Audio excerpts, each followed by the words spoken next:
Hi there and welcome to Real Talk Fitness with AMPT. I'm your host, Ashley Cummins. For those of you who are just jumping on and listening, I'm a business owner of AMPT, a community gym for women to feel like themselves again. And I'm also a busy mum of 2 boys. But today's episode is just something so much more than fitness. I've got Maddi from Audax Athletica coming on, but Maddi is so inspiring from what you see, and hearing her journey today, there is so many takeaways, and I really hope that it helps you live your most authentic life. There's many parts of today's episode that gave me goosebumps, and I'm sure you'll do the same. So let's dive in. So welcome to the podcast, Maddi. Thank you very much for having me. No, that's okay. So as we just sort of briefly spoke about, I guess, we'll start with just introducing yourself and telling everyone a little bit about you. But as I spoke about, I feel like your journey is so empowering from what we see, and especially when, like, I've been following you for ages, and what we see is so positive and it's so, like, I guess, motivating. But that's not all to the story. So tell everyone a little bit about yourself. Yeah, awesome. I'm Maddi Dark. If you haven't listened to Ash's last podcast with Hayden Dark, then go and check that out, because I am his wife, better half, if you want to call it that. But yeah, I have had a very crazy life, I guess, when I really sit down and think about it. To be completely honest, it just feels like every day to me now. It just feels normal that, the most random of situations I get myself in, it just kind of feels like an everyday occurrence. So I'm super excited to be here and talk a little bit about it, because I feel as though, as you said, there is a lot more that goes on behind closed doors than what's sort of just shown on our social media and highlight reels and all these sorts of things. But yeah, I obviously have always been into health and fitness. I'm coming up into my 10th year of being a personal trainer or a coach. And that career started out in bodybuilding. So I started by making myself as small as possible and getting on stage and kind of demonstrating the work that I'd put in. And yeah, I did that at about 19 or 20, which kind of fostered my career into personal training. So definitely took that under my wing. And I mean, I've never really looked back from health and fitness. It's always been something that has really just sat so well with me. I was really sporty growing up. I've always been a sporty kid. Luckily enough, had a father who probably maybe wanted boys at one point. So sent myself and my sister into sports. So we always did that from an early age, and I'm forever grateful, because I feel like it obviously taught me a lot about myself. It built my confidence, not only in like my mental capacity, but my physical ability too. So, which I'm sure we'll get into a little bit later. But yeah, always been super sporty. Did athletics, soccer, touch football. I was a sprinter for years. Moved into dancing, and that was my one and only true love for so very long. And I was classically trained. I did my exams for ballet, which is wild to think of now, because I don't really look like a typical ballerina. But yeah, I taught dancing, and I lived that life for a very long time. And yeah, just natural progression for me to move into the health and fitness industry. And then sort of crossed into weightlifting and CrossFit, which is now my new true love, and where I find myself spending most of my days. But yeah, in amongst that, in the background, I have worked many different jobs, but studied to be a registered nurse and graduated in 2024.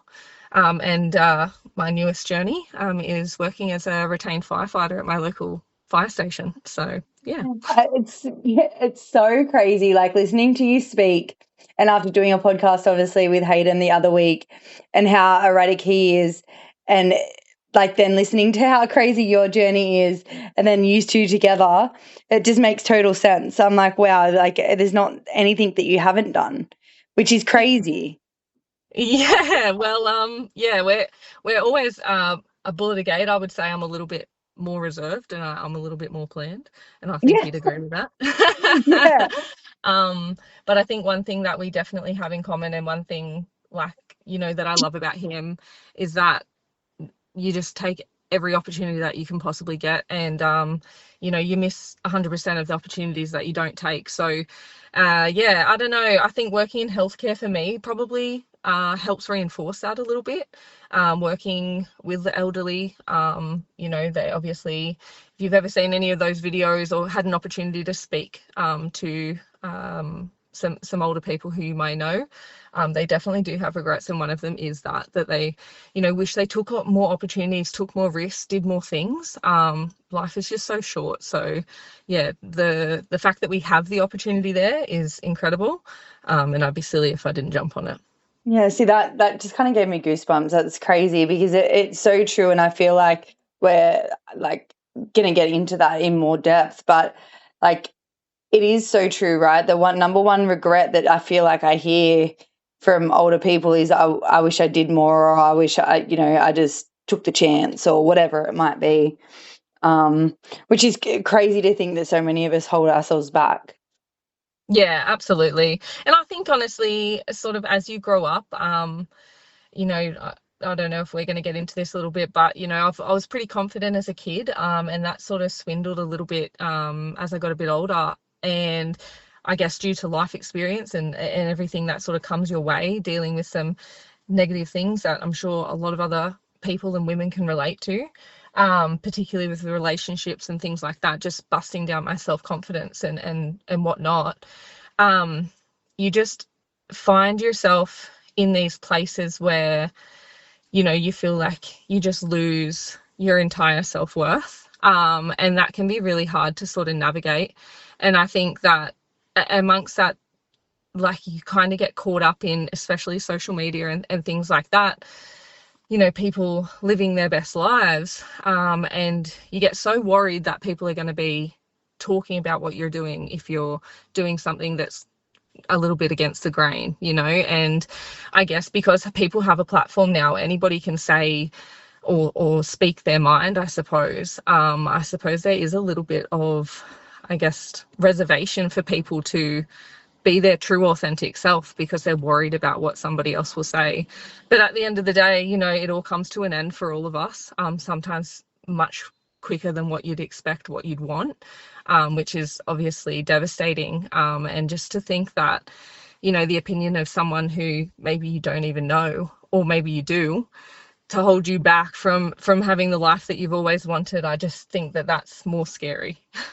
Yeah, and I feel like that's crazy. Like, I'm gonna kind of fast forward a couple of things because I feel like you've just opened such a big lesson for anybody that is listening to today's episode is, you know, hearing you talk about your life and how, like, you were always pretty confident. And I feel like this will probably be one of the biggest takeaways from most women that are listening to this is because, even hearing you speak now, like going through being confident as a kid to, like, as you said, like, you lost your way somewhere and now you've sort of found it again. Like, talk us through that journey because I feel like so many people and so many women that I speak to, I feel like aren't living authentically their true life. They're living what they think they should be doing, or what they think others are going to approve of. And like what you said before, it's like, their self-worth is validated through other people's opinions, which blows my mind. Yeah, absolutely. I'm super excited to get into this actually because it's definitely something that I've kind of really focused on probably really deeply in the last 7 or 8 months, is just reconnecting to who I want to be and what I want my life to look like. And that kind of happened. It all boils down to sort of one particular instance, which I'll kind of get to. But yeah, I guess the thing is when we're kids and when we're young, we kind of are always doing things to build our confidence, right? Like you're whether you're doing sport or you're doing extra, recreational activities in whatever capacity that might be. You're always doing things that reinforce your confidence, and that's so awesome. It's incredible. It's so important for development in kids, and I am 100% an advocate for getting your children involved in sports or something outside of school. That just allows them to find themselves and just build on their confidence and allow them to find their worth and their purpose and all these sorts of things. And that might change over time, but I think being able to start somewhere so that they can find their feet is so important.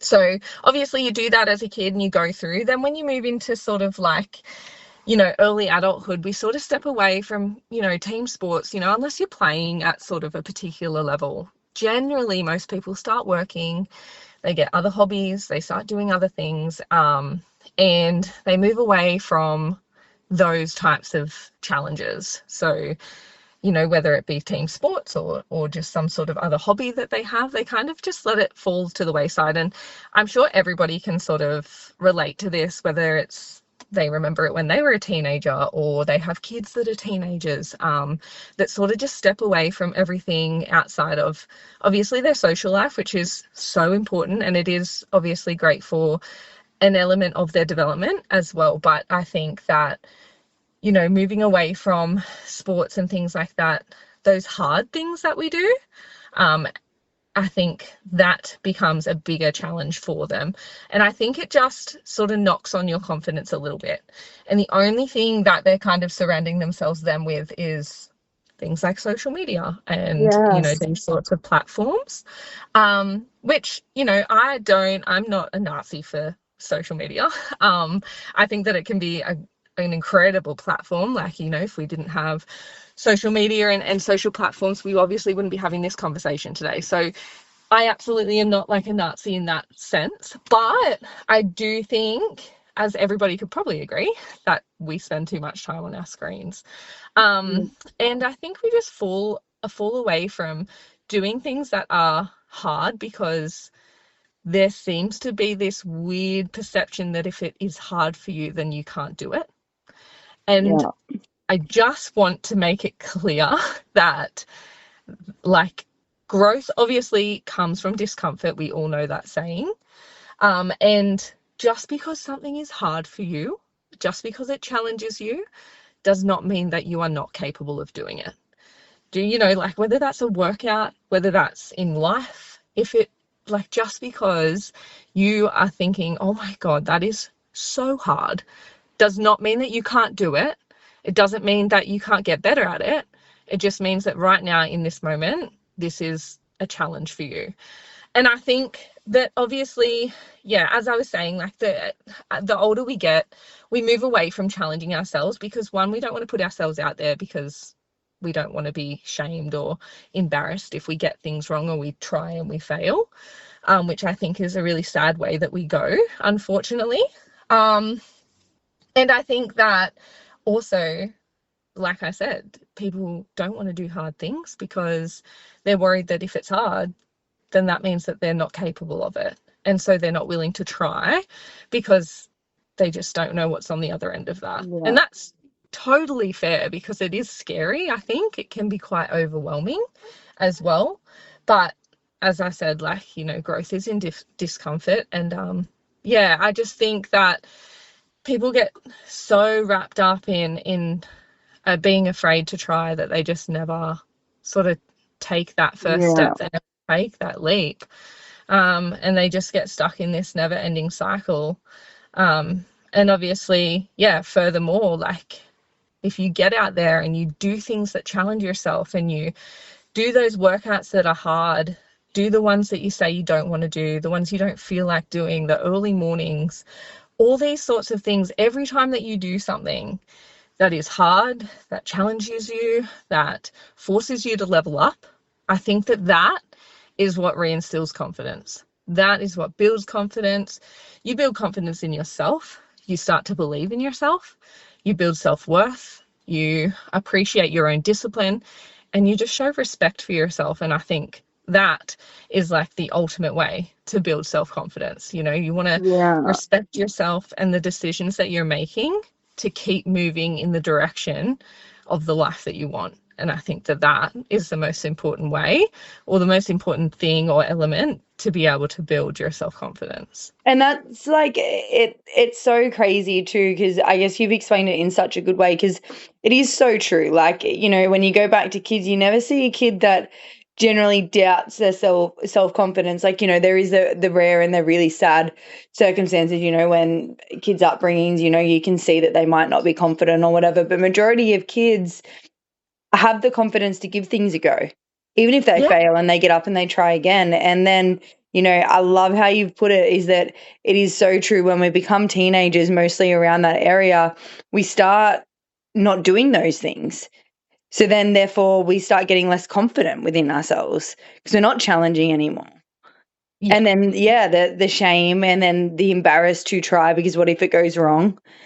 And, Hmm. you know, I feel like it's that validation from people, as you said, that, you know, you kind of said it at the start, like that may not even matter. You might not even know, but yet you're still seeking approval, which, yeah, I feel like the way you've put it is just blows my mind. And where do you think, you know, like obviously with all these different parts of your journey and like doing as much as what you've done, like I admire the fact that you're not scared to, like, you know, the firefighter part, the registered nurse, like all of these big aspirations. You're not scared just to do it, like, which I love. But where do you feel self-esteem falls into that? Because I feel like people's self-worth and self-esteem sometimes impacts their self-confidence. So like, how do you feel that throughout this journey that's helped your self-esteem and self-worth? I think for me, I've I've been lucky enough to be built on the idea that taking a leap at something is not an embarrassing thing. That it's more embarrassing to not try than it is to have a go and fail. And which can be a really hard idea to wrap your head around at first. But I think, again, I just did it over and over and over again until it kind of becomes second nature. Um, Growing up, obviously, as a kid, like I just put my hand up for every single thing, and it was never frowned upon. And I was really lucky that I, you know, had family that sort of supported that part of me as well. You know, they were more than happy for me to try anything and everything that I wanted to do, and they encouraged that. So I think that it kind of is built, I think. But I don't ever think that it's too late to build that. So I Yeah. don't want people to feel like, you know, just because they're in their 30s or 40s and they've got a family and all these sorts of things going on, that they now can't start to teach themselves those sorts of behaviors, because you absolutely can. And as I said, you know, taking a leap and trying something new is far less embarrassing than just never doing anything that you would like to. I think being able to sort of build on those experiences and as I said, move into healthcare and move into lots of industries where I see people at their absolute worst, where things have been turned upside down on their head. It kind of just reignites that fire each and every time, because you know, people don't always, that you won't always have that opportunity. Like it will be taken from you. And I think I literally spoke to someone about this the other day. I was chatting along to someone and I said, if you don't take that opportunity, somebody else will. Yeah, You know, wow, if that's you so powerful. you know, if you don't jump on the chance to just try, somebody else will. And I think, you know, as I said, like, and I'll say it over and over again, like it is so much harder to never ever try and never know what it's like, because I think everybody always thinks, oh, but what if I fail, or what if everything goes wrong, and what if it just doesn't work out the way that I thought. But I think the mindset that I have, and also the mindset that I think Hayden shares as well, is like, what if everything works out better than what you ever could have thought of? And and no just one put thinks your like that. no, no one does. Like, it's so hard. And it is hard. Like, as I said, all these types of things are hard and they do take practice. But like, just like anything, like if you want it, make a priority and do it. Yeah, Like, and work on yourself. yeah. It's Yeah, so absolutely. it's so crazy. So like talk us through your journey. Like obviously you fell in love with ballet. How did competing come part of this? Because I know that I competed at 17 and I feel like I had to rebuild myself for 10 years after that in terms of body image wise and the pressure. And, Mhm. obviously it's not as big now as I feel like it was back when we would have jumped on stage. Is that, the I guess the body image pressure. How did the competing even come into your journey? Do you, as in bodybuilding? Yeah. Yeah, yeah. Well, it was a very random situation actually. My older sister had been training with a coach doing some bodybuilding prep, and I just went along for a training session. At the time, I wasn't really training in the gym or anything like that. I was 18, 19 or something like that. And yeah, I just went along for this session, and the coach just after the session turned around, shook my hand and said, pretty much like, I'm going to sponsor you to do your first bodybuilding comp, pretty much. So, he was like, I want to take you on as an athlete. I think you could do really well, etc., etc. And then that was basically like it. I was on then. So yeah, it's an interesting sport, I will say that. And it is a sport, which I just want to obviously clarify, because the things that they do, that is not really a health and fitness lifestyle, in my opinion. No, I don't. I would 100% agree with you, and I feel like the negative things that I took away from it, like obviously you've turned positive now, but Mhm. mind blowing, Yeah, absolutely mind blowing. yeah. And it's an incredibly hard sport. Yeah, At 18 and 19, when all your friends are going out partying, and you're sitting home eating your, asparagus and rice and chicken and fish, white fish only, and no salt, and, drinking all these liters of water in peak week, and missing out on all these functions because you don't want to tempt yourself with the food around and things like that. It's really hard. I think that it taught me a lot about myself and what I can do if I really put my mind to it. And I think that is something that probably is instilled in me forever. But I like you, and I like so many other people in that industry, or who have done or had experience with that sport. Unfortunately, after my second show, I did really struggle. And I came out of it not so unscathed after the second show. So I did one show, and then probably nearly 12 months later did a second.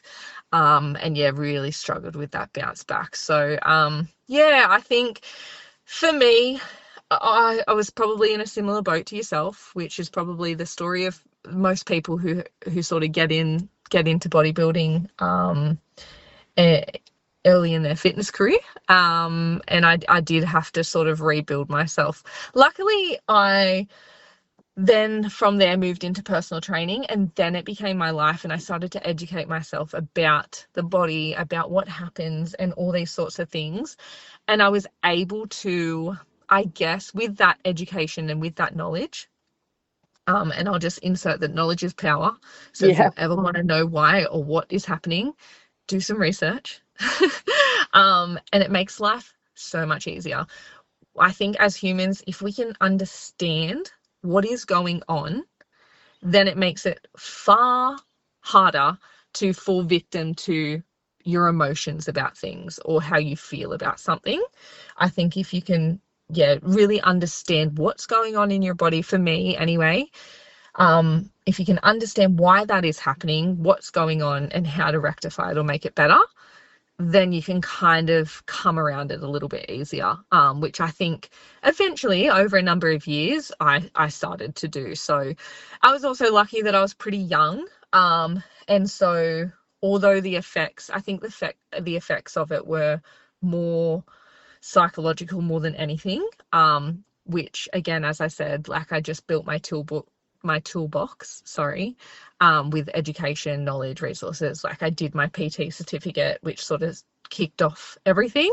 And yeah, just started to really try to understand a little bit more about what had actually happened when I did this bodybuilding show, and what I was going through now. So yeah, if I can suggest anything to anybody, is, whether you need someone to help you do that or whether you do your own research on your own end, it definitely makes things a lot easier. Yeah, definitely. Because I feel like after that second show, did you ever struggle with body image after that? Oh God, yeah, and I still do. Yeah. I don't know if it purely stems from that. I guess it's kind of been really impacted and influenced it by social media, as everybody can probably Yeah. correlate or relate to. I think it is hard. Like, it's really hard to escape that when it's in your face all the time. But again, I guess you've got to do what's right for you and what works for you. But for me, like, if something doesn't align with me or something's not making me feel great, then I just try to remove that. If it's not what is making me feel good for right now, then that needs to be removed from my life, whether it is social media completely or whether people, and it may not be anything that they're particularly doing, but it may just be the content and the way that you're perceiving it that is having such a big emotional impact on you. Like, that is drawing something out of you that you clearly have not dealt with, which I pull myself up on all the time. And yeah, a lot of the times I just have to, take responsibility for what I'm consuming and yeah, separate myself from it, and come back to reality a bit, I guess. Yeah. See, that I feel like that's so empowering. Like, kind of going back on that sentence, you kind of like indirectly probably gave people the biggest nugget of knowledge, because when that happens, I feel like that's the point where people spiral. I'm not good enough. Like, this isn't. And it's kind of getting back to everything that you've sort of said and putting it all together, is that it's really finding the life that you want, even. And that kind of correlates to that body image stuff, is that once you start getting into that, you remove yourself from what's making you feel that way, because no one's holding a gun to your head saying you have to sit there watching it, perceiving it, and feeling the way that you're feeling. Yeah, absolutely. And as I said, it's hard when it's in your face all the time, and we're surrounded by social media platforms. But I think if you can sort of ground yourself a little bit and remove yourself from it for just a second, you'll realize that you don't have to do it. You don't have to consume that much content from people. And you can choose to, unfollow people that are just not aligning with you anymore.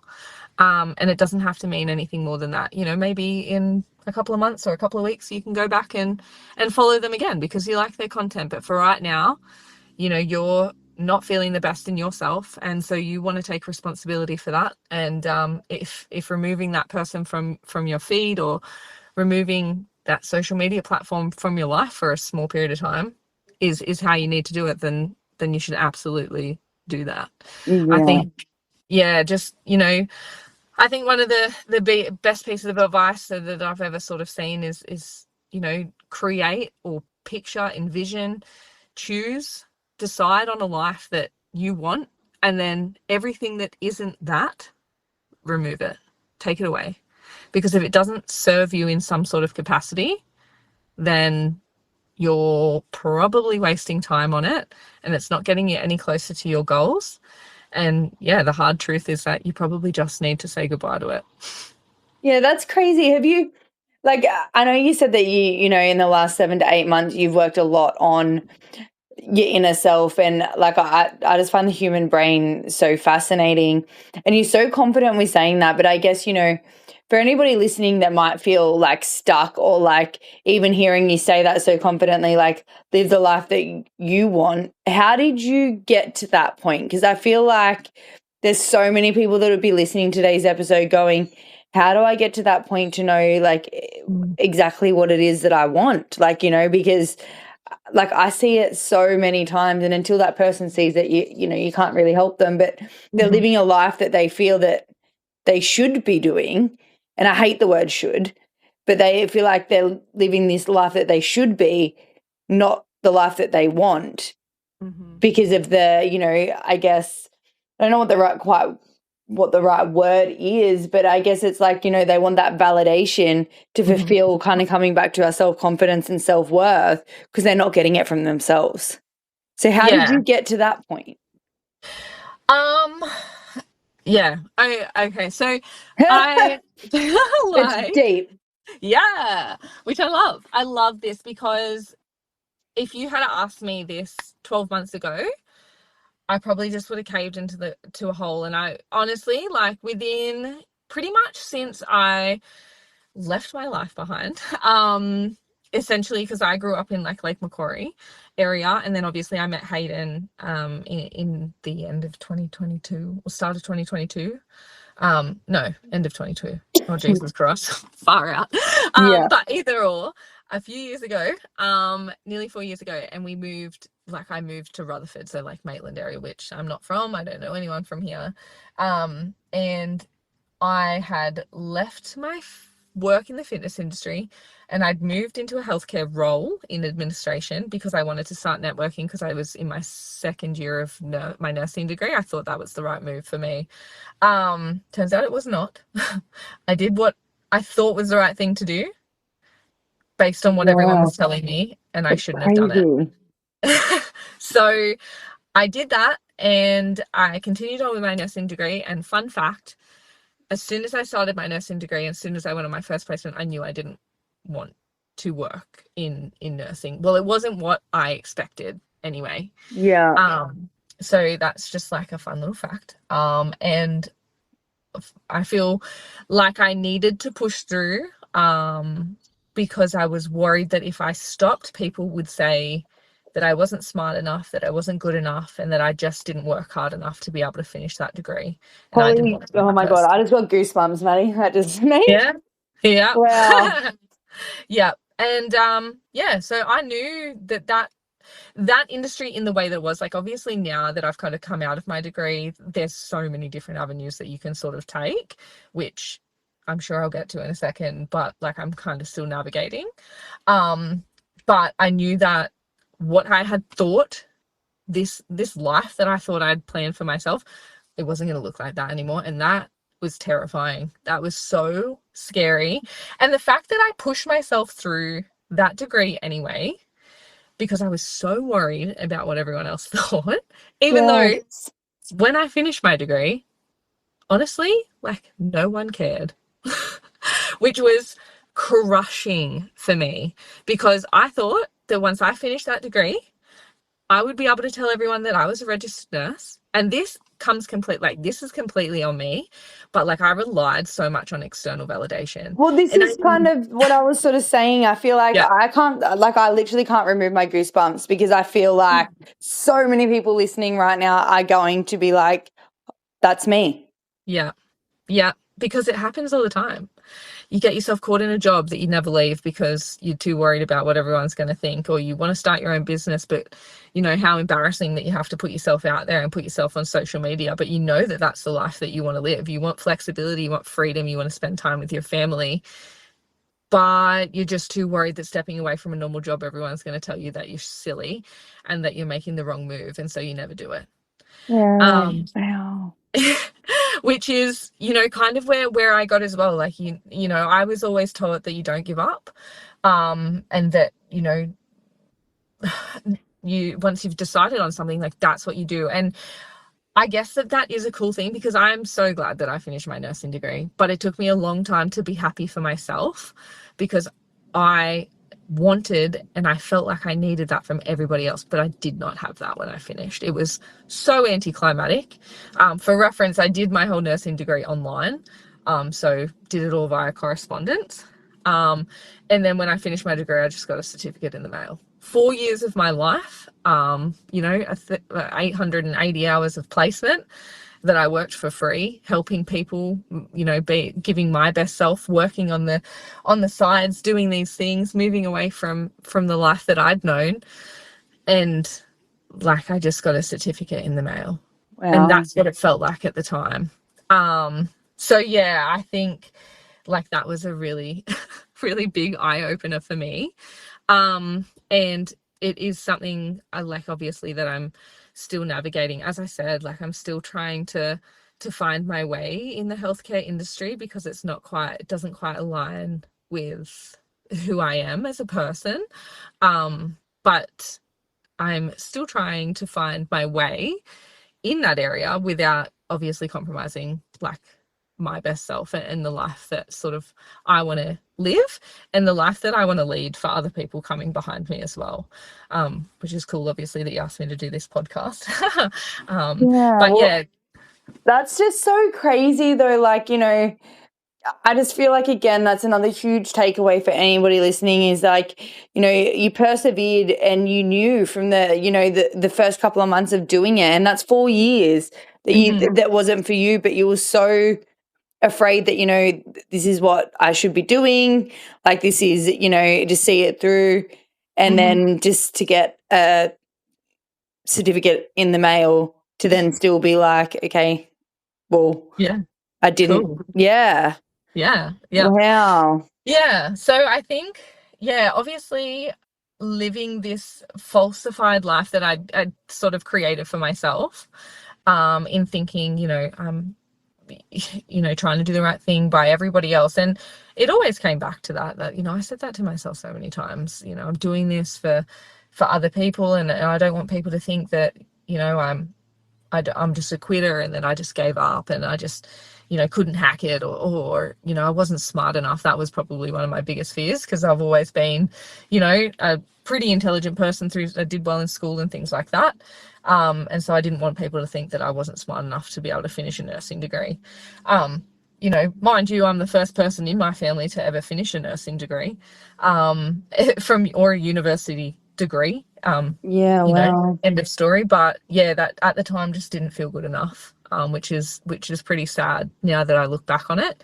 But yeah, I suppose from that I really struggled after uni then, because I didn't know what to do with myself. I didn't know who I was. I'd taken a step back from the fitness industry, and I just had no direction. And honestly, I have struggled with that like for years now, because my identity was in my fitness career.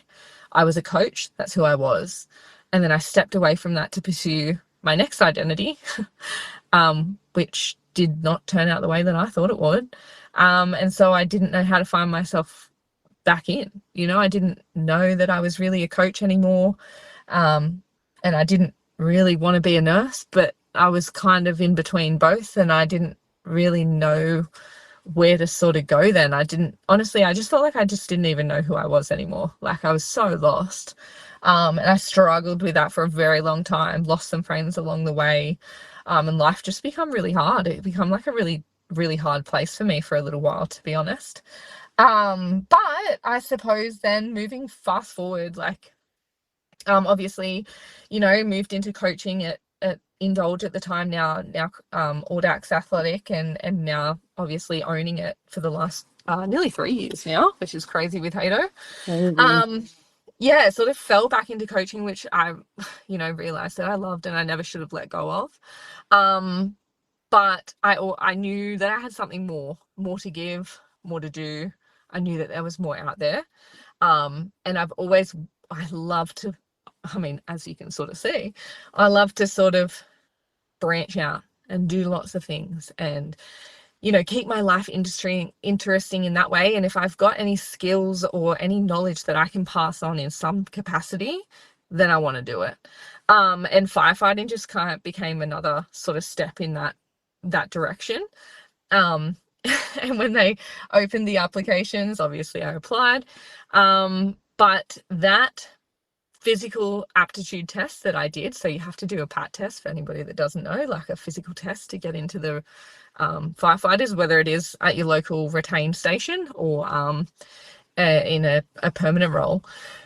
But I that is the moment that changed literally everything for me. Up until that moment, as I said, so lost, just felt so lonely, so unmotivated, no direction, no vision of what life is going to look like moving forward for me. I just felt like I had nothing. Life was so completely empty, and I did not know what I was going to do. So I fell into Fire and Rescue New South Wales, which was obviously exciting. And then I got called up for the physical test, which I thought, would be pretty cool, because obviously I work in a CrossFit gym and I consider myself relatively, take care of myself.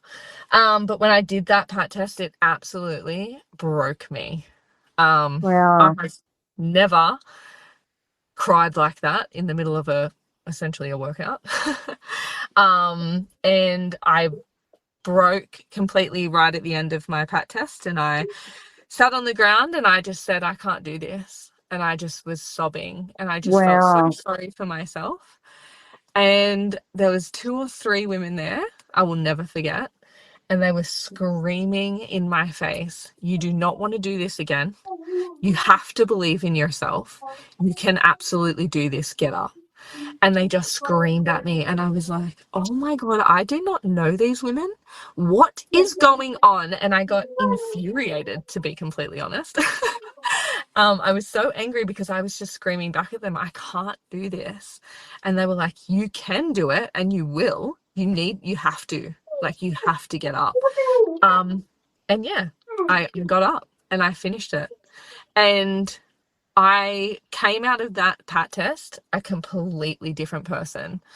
And I think the biggest part of it was that, obviously going for this role, the expectation is that, you're going to go in and rescue, potentially have to rescue somebody's life, somebody's child, somebody's family member, themselves. And I thought in that moment, if you can't even back yourself, if you're so quick to give up on yourself, then why the hell should anybody else rely on you or believe in you or trust you or have your back even? And I was like, you have to get up. Like, there's more weighing on this than just you being sad about this being hard. And yeah, changed my whole life. And yeah, so then I got the call up for Fire and Rescue, and I've been working there since September. And it's been the most incredible experience I probably ever could have had.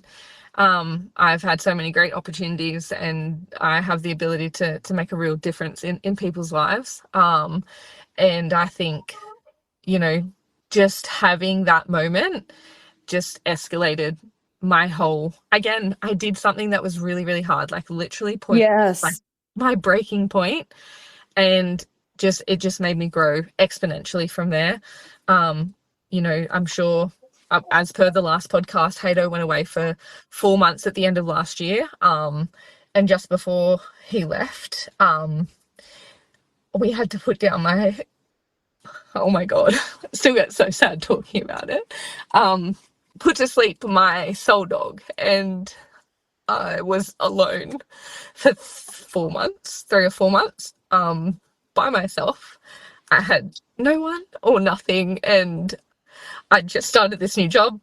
I was working full time at the gym, like took over all the coaching, and I was also working at a GP clinic, like in nursing. So I was pretty busy, pretty crazy, but nothing like felt as hard as like that moment. And I just always think back to that time, and I just think if I can make it through that, then I can make it through anything. And I think that just makes me think, oh well, like, yeah, it's hard, but you can do it still. Like, just because it's hard, it doesn't mean you can't do it. And I think that mentality has just been able to push me further than I've ever been before. Like, I'm now the fittest and the strongest that I've ever been. And like, I have a lot of people ask me like, oh, what happened? Like, what did you do? And I just think the biggest thing that I can owe it to is the fact that like my mentality just flipped a complete switch. I just started to believe in myself. I started to remove anything that didn't really sit too well with me, or that made me feel less about myself. And I just continued to do hard things. Every workout that I didn't want to do, every day that I didn't want to get up and coach because I was so exhausted, every 2 a.m. call that I got out for fire and rescue that I just felt a little bit reluctant to go towards, but just knowing that, like I had a job to do and I've got a purpose to serve. I think just every time that I get up and I do those things, just adds a building block to my confidence and to who I am and to who I want to be, I suppose. So yeah, it was a big couple of months, a big transition, but yeah, I'm so grateful for. And that's so crazy, because I feel like, for a lot of people listening, like nobody, and this is why I reached out, is because, nobody sees the breaking point, right? Nobody sees that point. And if you kind of go back to your journey, like, to me, like I've done so much study on the human brain because I find it fascinating, but like you were just like probably 90% of people out there that are doing what they think they should do, miserable, getting that certificate, continuing to live that life, but yet you got to a point that pretty much broke down all your walls and you had no other option but to find yourself. And I feel like,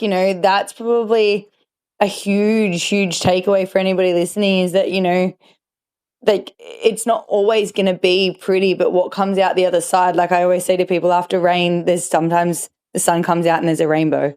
Like it's not, and I feel like that's so empowering.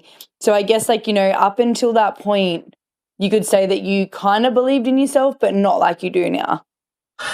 I think I had fleeting moments, but I was a shell of who I was growing up. I went through like a few different things in my early 20s that kind of really rocked me, and just sort of put me in a place where I just started to feel like I was just worthy of that life. Like that was it. This was what my life is going to be like, and this is the trajectory that has been set for me, and that's just it. And I guess going into nursing and being in sort of that career, I sort of just started to realize that, oh shit, like I really am just, going along. And I don't know if probably everyone in healthcare can probably relate to this, but unfortunately the healthcare system is not a very happy place to be at the moment, sadly.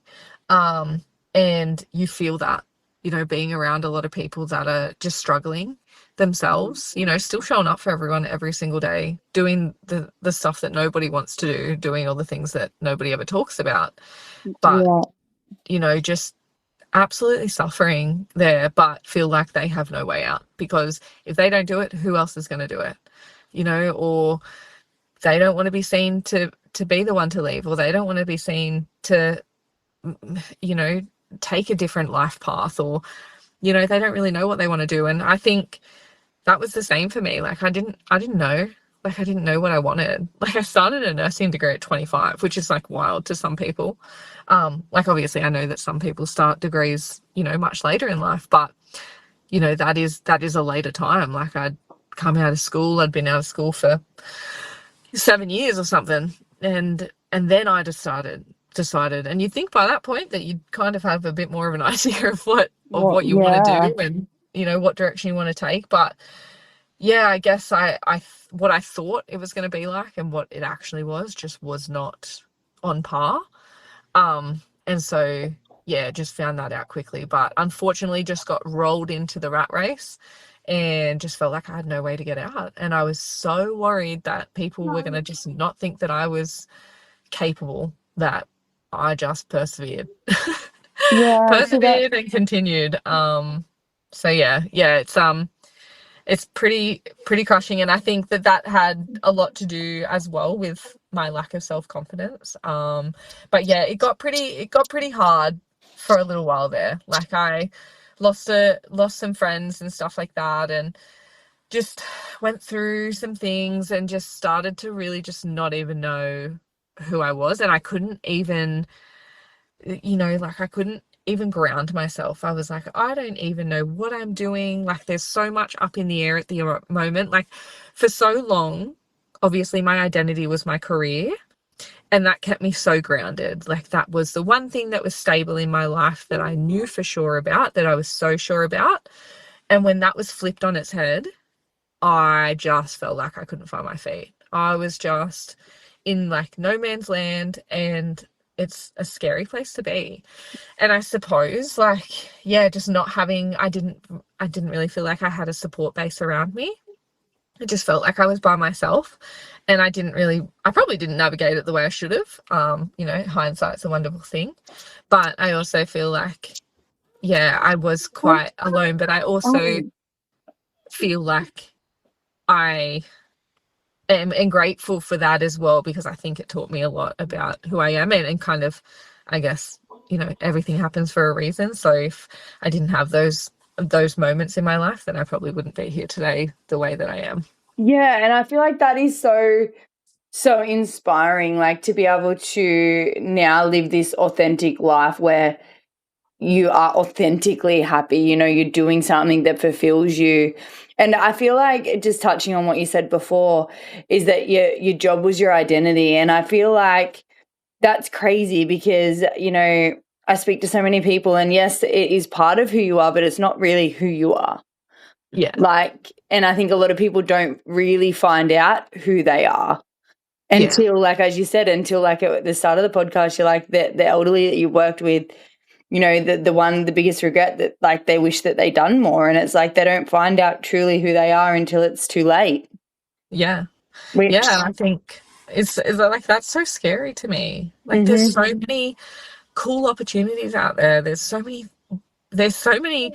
crappy things that happen in the world, but there are so many cool things out there. There are so many opportunities, so many awesome people that you can meet and surround yourself with. And if you just allow yourself to, like, you could do anything. Yeah. And like, that sounds like such a cliche saying, but if you, like, I feel like the only thing that gets in your own way when you're trying to, take that step, take that next direction, is yourself. Yeah. Like, there's no one physically standing in the way saying, no, you can't do that, you're not going anywhere, you're not doing this. Like, it comes from you. And like, usually there's a reason deeper than that, which you can kind of like really go into.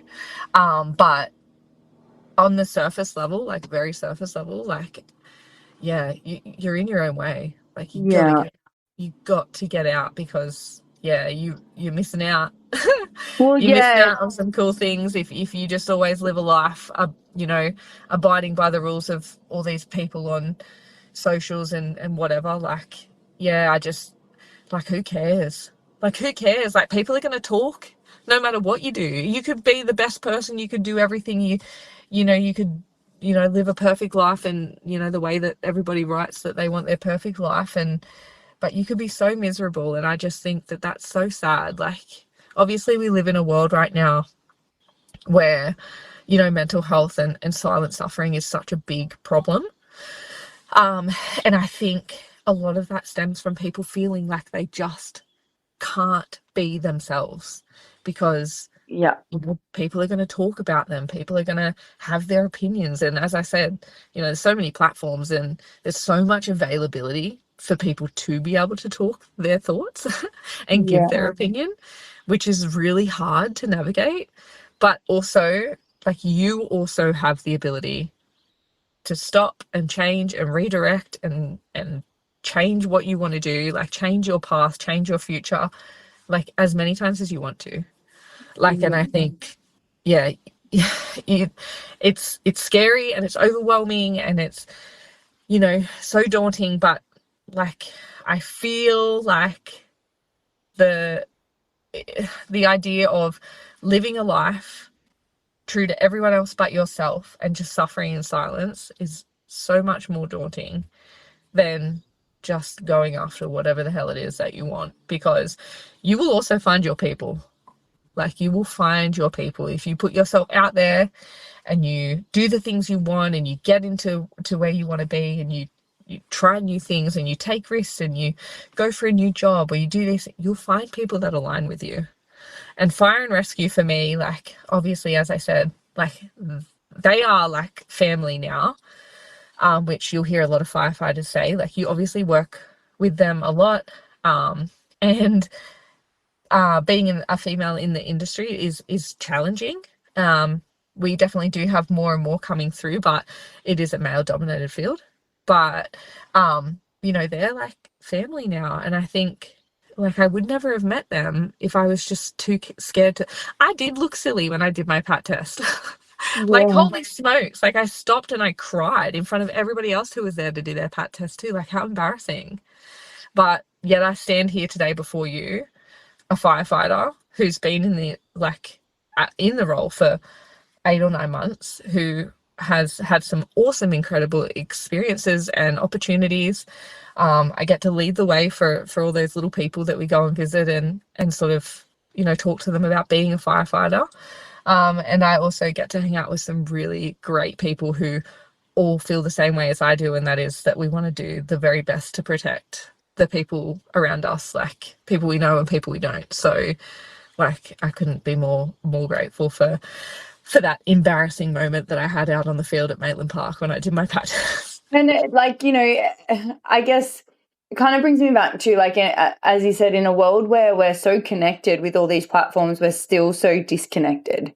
I feel like we're the most disconnected society that we've ever been. And it's because that moment that you had in the park, people don't want to get to that. People don't want to seem vulnerable. And yet it kind of opened you up to live your best life. Like, I feel like if anyone's listening, is that be vulnerable, like, keep your heart open. Like, Yeah. don't close off to everything, because you Yeah. don't know what, like, you know, I'm lost for words, because I feel like that is just so empowering that, you know, yes, as you said, it was embarrassing, but look at where you are now. Look at what you've got now. Like, people need to get over that. Yeah. And yeah, wow.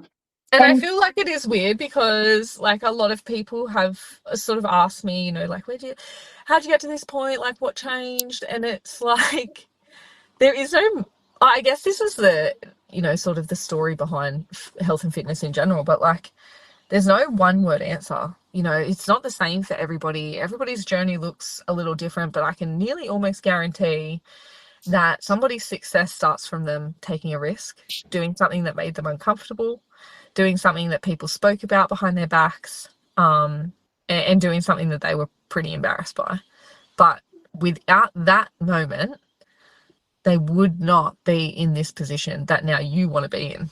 Yeah. But you know, you can't get to the top without starting at the bottom. That's kind of just how life works. And I think we've lost a little bit of that. I don't know if everyone agrees, but I think there's a little bit, you know, sort of entitlement as we come through this world. Yeah. You know? Yeah. People have lost touch with the reality. You know, you don't just walk into the CEO of a job. You know, you start at the bottom. You start by cleaning the bathrooms and doing all the jobs that no one wants to do, and then you slowly build your way. But I think we live in such a fast-paced society now. People want what they want, which is the end goal, the end result, before they've even tried anything before that, you know. Yeah. And I that think even that's that like comes to, like, that whole self-worth journey, right? Like, takes me back to the, you know, it's crazy to think that we've almost been speaking for an hour, because I feel like it's only been 20 minutes, but it takes me back to the first, you know, opening of when you said, like, you know, you need to live your authentic life. Like, you know, I feel like that whole sentence then just takes you back to living your life. If that means you have to start at the bottom, well, that's where you start. Like, do you know what I mean? Like, don't not start there because you don't want to be shamed or embarrassed or let people down. I feel like that's the big thing is people think that, you know, they're so worried, and that kind of takes me back to, you know, that whole nursing degree thing for you, like, so worried about the validation of others that you're not being true to you. Yeah.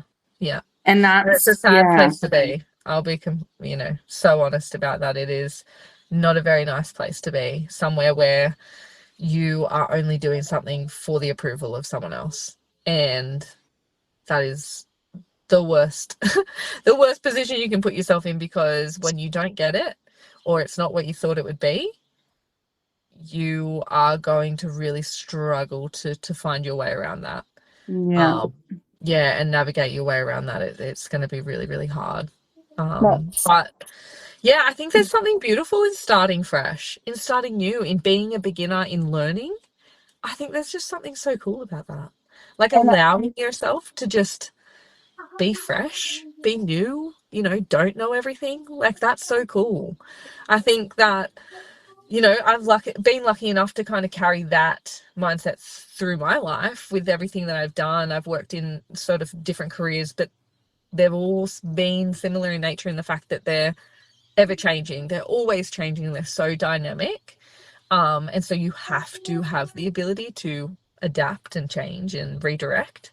And that's the same thing as being a beginner, like there's something so refreshing about that. But I think, again, like what we said, people are so scared about not knowing things or asking questions or having to start at the bottom, that they'll just never take that risk, and rather they just stay in a place where they know they're not happy, and things are not that great, and they just are too afraid to try something new and learn new things, that they'll never get to experience what it feels like to become accomplished again, to build yeah. that self-worth again, to build that confidence, and do things that challenge you. Yeah, well, that's it. That it just, and I feel like everything that we've talked about today relates to the fitness industry, which explains why when you said before, like, you're probably the fittest and the strongest that you've ever been, because you had that moment where you had to believe in yourself, and now you probably believe in yourself more than what you've ever have. And I Yeah, guess, yeah, like I feel like that's a huge takeaway for anybody that's on any part of their health and fitness journey, is just believe in yourself. Like, don't, like, yeah, there's no other way to put it. Is just get behind yourself and don't be afraid to fail. You don't, yeah. yeah, if you don't fail, you don't learn. Like, Yeah, absolutely. And I think, as I sort of tried to put into words sort of earlier, is that the more you avoid things that make you uncomfortable or that challenge you or that are hard for you, the less confidence you're going to have in yourself to go further, to do more, to be better. And I think that is, like, obviously that moment in that PAT test when I completely broke down and cried in front of everyone, how embarrassing. In that moment, I thought to myself, like, the only person that's giving up on you is you right now. Like, you are the reason that you are not moving forward in this PAT test. Like, for those who know and those who don't, there's a crawl at the end of your PAT test. So if anybody wants to go be a firefighter, you'll find out about it. But anyway, I obviously was just sitting there, feeling sorry for myself, and I thought, the only person that's stopping you from reaching that finish line is you. Everybody else here wants you to finish this. Everybody else here wants you to win. So why don't you? Why not you? Why don't you believe in yourself? Why are you not backing yourself? Like, what is it what has happened to make you feel like you're not worthy of being over that finish line? Because everybody else here does. And I think in every workout that I do, in every hard moment that I have now, I just think that exact same thing. You're the only person that's stopping you from finishing this workout today. You're the only person that's stopping you from taking that next step in direction of where you want to go, what you want to do, where you want your life to be. Like, if you're yeah, happy with that and you're happy to sit there and stay in your life and you're totally cool, then that's okay too. But if you're not, like, you need to ask yourself why. Like, what is it? Why are you giving up on yourself? And like, why not you? Why can't you do those things? Why are you not, yeah, like, why are you not, like, why are you not, I guess, deserving? Like, why shouldn't it be you that gets that new role, why shouldn't it be you that, you know, becomes a firefighter and does that crazy job? Why isn't it you that goes and tries to make it to the next level of, you know, your sport, or you take it to the next level of, well, for me, like CrossFit and things like that? Like, why can't you be a quarterfinals or a semifinals athlete? Like, why can everybody else do it but you can't? And That's yeah, crazy. it's just crazy, because when you ask yourself why, you usually don't have an answer. No. And there's not really an answer, because you can do it. You Yeah. absolutely can. But it just depends on, you know, do you believe it or not? Yeah, like that. There's no other way to put that. Again, I have no words, because it is so true. I was actually reading a book the other day, and it stated, and it kind of touches on that. It goes, you know, a lot of people ask you all the time, like, who are you? And you'll answer back like, I'm Ashley Cummins, and it's like, well, no, that's your name. Who are you? Yeah. Like, a lot of people don't have the answer. They have a label. They'll be like, oh, you know, I'm so and so's wife. It's like, no, that's not who you are. Like, who are you? Yeah. And people don't know. It's just No. it's mind blowing. But Yeah. I guess, what does being strong mean to you now compared to, 9 months ago? Oh, yeah. I guess, like, strength for me is ever changing. It changes in the way it looks for me, and it changes in the way it shows up for me as well. I think that being strong to me now is basically related purely to what I was just talking about, that, and that's just like my belief in myself.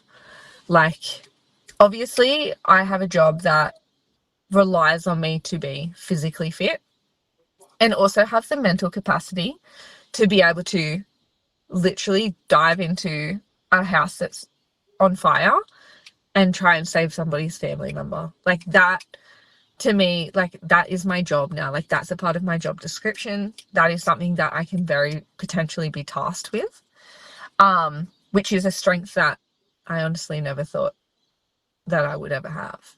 But I think that, yeah, strength comes in different shapes and seasons for me as well, you know. And I think that that's an important thing to sort of keep in the back of your mind always, is that obviously, like, I do lots of different things, and I have lots of different branches, and there's lots of different things going on. But you do have to understand that, you know, it's okay to have seasons where something is more of a priority than something else. And I think that, like, that element is strength in itself, you know, being able to accept that, you know, whilst it's not that you can't do it all, it's maybe, you know, you could feel a lot better if you were redirecting your energy in some way, shape or form. Wow. Yeah, you can't always be everything that you want to be at the same time, but you can definitely be everything that you want to be. And I don't think that anybody should feel like they can't. You can try new things, you can do new things, you can have, you know, a little bit of everything. But, you know, I think you should know yourself well enough, and try and learn yourself well enough to back yourself when it matters. And also just be able to realize that, you know, sometimes you need to take the pedal off a little bit in certain areas of your life, to prioritize other moments. And I see that a lot in the gym and in health and fitness. You know, like, I don't have kids, so I haven't lived that life, but a lot of women, you know, like, come through the doors and they are crazy, like, wild. Like, their strength, their mental resilience, the ability to have children is exceptional to me. I just think people with kids are just wild. And then people with kids who come to the gym, holy smokes. Like, to me, that's amazing. But, you know, obviously, as you were speaking about before, a lot of their identity is tied to that. Yeah, yeah. And yeah, I just think that being able to put yourself first in that moment, like when you're at the gym for an hour, is important. But knowing that, you can then switch off and then come home and do what you need to do to be a mum and run your successful household as you do, because you're the absolute boss bitches that everybody has around them and is lucky to know. But yeah, I think that being able to know when to switch on, when to switch off, and being okay with the fact that not every area of your life is going to be full steam ahead all the time. I think being okay with that is an important part of, being strong. Like, being strong is being vulnerable. Like, Yeah. being strong is knowing yourself, knowing the worst parts of yourself, and knowing when you need to step back, or do things for yourself, or put yourself forward, or maybe not do that, or maybe you need to take a few extra breaks here and there. Like, I think, yeah, strength is more than just your typical mental resilience, etc., etc. Like, yeah, that all comes into play with it, but I think true strength is just being so unbelievably sure of yourself in every different season, and just being able to back yourself no matter what. And even if that is when you are the most vulnerable, or when you drop to your knees crying in the middle of a physical aptitude test, when you're Yeah. attempting to be a firefighter, it is an embarrassing moment for me, because, like, what the heck, like, it's just a fitness test. I do fitness all the time. Like, I shouldn't feel like that. But, like, it pushed me to my absolute limits. It pushed me to my limits, and I'm so glad that it did happen, because I will never let that happen ever again. And also, I feel like, the growth of, like, in that, so much lessons of knowing who you truly are, like, that would have taught you so much. I feel like there's so many empowering messages from today. And again, it kind of made me realize, like, as you were talking, I was like, I feel like a lot of people just need to, and I said it earlier to someone, I was writing something down, and, start scared, start like, just start. Like, it doesn't have to be perfect. And, like, you're a true example of that. And I feel like, for anyone listening, like, wrapping up today's episode, is that, you have been doing, that typical what you should do, like, degree, doing this, doing that, but probably one of the most unhappiest points of your life, So I feel like anybody listening needs to be aware that you don't, you don't have to do what anybody else thinks you should do. You need to do what makes you happy. Yeah, absolutely. And it's not just about lifting weights in the gym, like, and that's where I see, like, your strengths and how strong you are, but everything that has gone on behind the scenes, like, that was your identity when you first started, but that's not who you are now. That's just part of who you've become. Like, that's not your identity anymore. And it's crazy that, a lot of people, I feel like, this, after listening to today's episode, hopefully will go do some, self-reflection work and find out who they truly are and what they truly want, and be authentically, as you said, backing themselves. And so I thank you so much for coming on to the podcast. Like, I literally can't wait. I'm gonna literally edit it straight away, because I can't wait. Oh, that's okay. But yeah, I really, really appreciate it. Is there anything else that you, like, for anyone listening, that you think would really benefit them?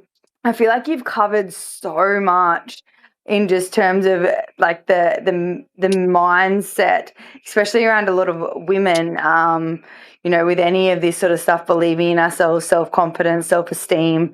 But yeah, is there any other bit of advice that you have for any of our listeners? Oh, I think just, feel the fear and do it anyway. Yeah, I love it. Do it, as you said, like, do it scared. Do it, in the worst moments that you could ever possibly think of. Like, that's, I feel like, it's in those moments that you're forced to back yourself and find yourself. And that's such a special thing to have, and you'll have it forever. So, I think, don't let anybody tell you any different. And if there's something that you want, go and get it. I love it. Thanks, Maddi, so much. I appreciate it. Thanks, Ash. See you. And that's a wrap of today's episode of Strong, Empowered and Owning Your Journey with Maddi. In today's episode, we unpacked so much more than fitness. We touched a little bit on her journey of fitness, but we touched more on self-confidence, self-esteem, and living your true, authentic life. I made so many notes from today's podcast, and there was so many points of it where I almost welled up with tears, because we live such a life that we think we should be living. And Maddi's story tells you that, that can leave you to the most unhappiest, unfulfilled point. And that be who you want to be. Do what you want to do. Because one of the most scariest things in life is that regret that you could have done it.